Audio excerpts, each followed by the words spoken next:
శ్రీ శివాయ గురవే నమః.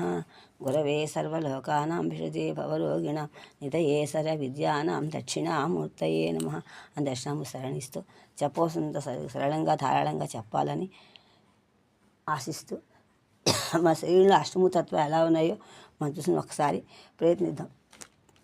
గురుగారి మాటల్లోనే మా శరీరం అంతా కూడా ముందుకు గురుస్తుంది.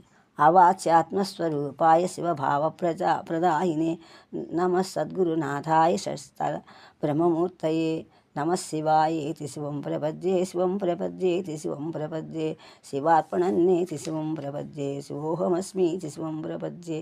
ఇందు సదాచారపరతత్వము అర్ధనాశతత్వము ఇక్కడ ఉన్నాయి. మా శరీరమందు షట్చక్రాలు విని స్వరూప స్వభావాలు ఉన్నాయి. మరియు పంచభూతాత్మకమైనటువంటి వలన కూడా ఇందులో ఉంది. మళ్ళీ తిరిగి ఇంకా ఆదిస్తే ఆచారలింగ, గురులింగ, శివలింగ, చరలింగ, ప్రసాదలింగ, సాక్షాత్కారలింగ అనేవి కూడా మా శరీరంలో ఉన్నాయి. ఏ విధంగా సంధానమైందో చెప్పారు. నిరంతర సంభవీశ్వరుని వాళ్ళ గురించి తెలిస్తే అని ఒకసారి షడస్త్రాలు చెప్తూ అని శివతత్వం అంతా ఇమిడి ఉంది. శయపరమాణం బోధిస్తే ఎంత చెప్తే కానీ మనకి ఆయన చెప్పినటువంటి అర్థం ఉత్తమ సమాధానం ఇది కావాలి. అన్ని చింతలు ఎక్కడ అణిగుంటాయో, ఎక్కడ అంతమవుతాయో అదే బ్రహ్మజ్ఞానము, బ్రహ్మానందము అనగా అన్ని చింతలు ఉడిగి ఉన్న చోట అనమాట. ఆలోచిస్తే ఆ నాదం ఒక ఉద్భవం మన శరీరంలో. ఇవి రెండు రకాలు: ధ్వని, శ్వాస. ముఖం నుండి వచ్చే రెండు, కొన్ని ముఖభావం నుండి వచ్చే కొన్ని వర్ణాలు వచ్చి ఇదే పాలన చెప్పాడు. ఆగమశాస్త్ర మాతృగా దేవతలు అమ్మవారి పరిచారకులు.